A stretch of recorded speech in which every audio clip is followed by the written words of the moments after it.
રાજકોટના રેસકોર્સ મેદાનમાં આગામી 5થી 7 જૂન દરમિયાન બાબા બાગેશ્વર ધામના પીઠાધીશ ધીરેન્દ્ર કૃષ્ણ શાસ્ત્રીનો ભવ્ય દિવ્ય દરબાર યોજાવા જઈ રહ્યો છે.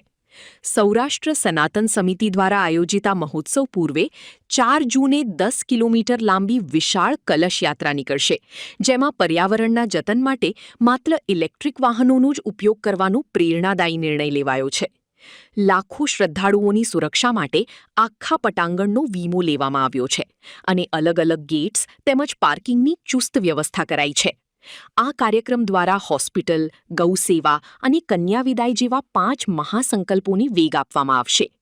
રાજકોટની ધર્મપ્રેમી જનતામાં અત્યારથી જ આ ઐતિહાસિક ધાર્મિક ઉત્સવને લઈને ભારે ઉત્સાહ જોવા મળી રહ્યો છે.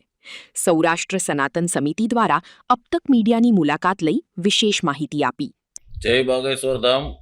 આગામી 5, 6, 7 જૂન રેસકોર્સ મેદાન ખાતે સાંજે 7 થી 11 વાગ્યા સુધી સૌરાષ્ટ્ર સનાતન સેવા સમિતિના માધ્યમથી સનાતન સેતુ હનુમંત કથાનું આયોજન કરવામાં આવેલું છે.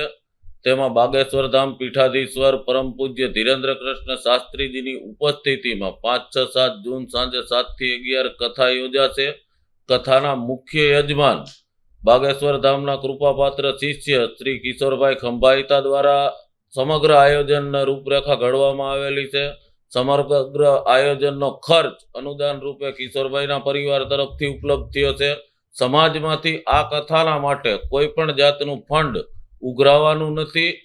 જે કોઈ લોકોને બાગેશ્વર ધામની જે સેવાકીય પ્રવૃત્તિઓ, હોસ્પિટલ, દીકરીઓના સમૂહ લગ્ન, અન્નપૂર્ણા ભોજનાલય, અનેકવિધ સેવાકીય કાર્યો ત્યાં થઈ રહ્યા છે, એમાં કોઈને ફંડ આપવું હોય તો બાગેશ્વર ધામ ટ્રસ્ટનું કાર્યાલય ત્યાં ખોલવામાં આવશે.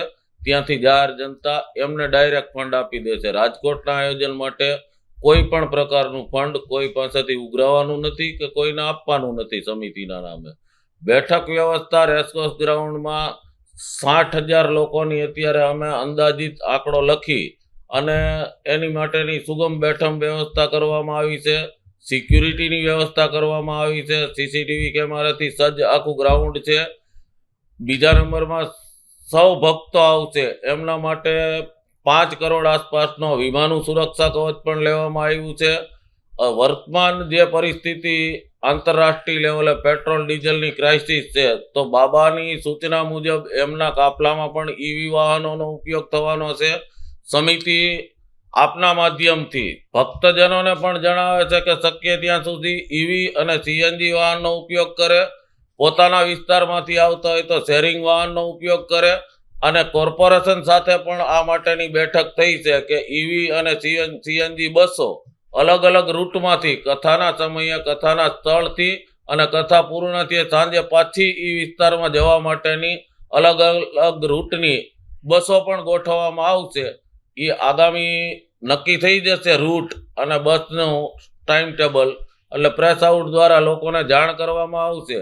કિશોરભાઈની અતિ આગ્રહભરી વિનંતીથી બાબાએ જે સમય આપ્યો છે, તો સૌરાષ્ટ્ર અને રાજકોટના ભાવિક ભક્તજનોને સૌરાષ્ટ્ર સનાતન સમિતિ વતી હું હૃદયથી આમંત્રણ પાઠવું છું કે આપ સૌ આવો, હનુમાનજીની કથામાં જોડાવ અને હનુમાનજીની ભક્તિમાં રસપડ તરબોળ થાવ, એવું સમિતિ વતી હું સૌને આહવાન કરું. બાગેશ્વર ધામ કી જય. જય શ્રી રામ. જય બાગેશ્વર ધામ. બાગેશ્વર મહારાજ આજથી 3 વર્ષ પહેલા અહીંયા આવેલા, ત્યારે મેં આમંત્રણ આપ્યું તો ત્યારે પણ આવેલા. અને આ વખતે આપણને ડેટ મળે એમ નહોતી, કેમ કે 3 વર્ષ થઈ ગયા. તો મને એમ થયું કે રાજકોટની ભક્તજનો છે ત્યાં બાગેશ્વર પહોંચી ન જાય, કંઈ 1250 કિલોમીટર થાય અને વૃદ્ધો ન પહોંચી શકે. પણ ભાવ છે, એ ભાવ પ્રત્યે લાગણી તેને અમુક બજેટ નાનું હોય ત્યાં ન પહોંચી શકે. એટલે મેં કીધું બાબાને અહીં લઈ આવી તો રાજકોટના ભક્તજન બધા એનો માણી શકે. માં કથાનું આયોજન કર્યું એનું કારણ એ જ છે, ત્યાં પણ કથા થઈ શકે એમ છે. એટલે પછી બાબાને વિનંતી કરી કે મહારાજ શ્રી તમે રાજકોટ પધારો. તો આ મહિનામાં 3 કથા હતી, એ 3 કેન્સલ થઈ અને આપણને એક કથા આગલા મહિનામાં આવી. એનું કારણ એ જ છે કે બાબા અત્યારે સાધનામાં ગયેલા છે.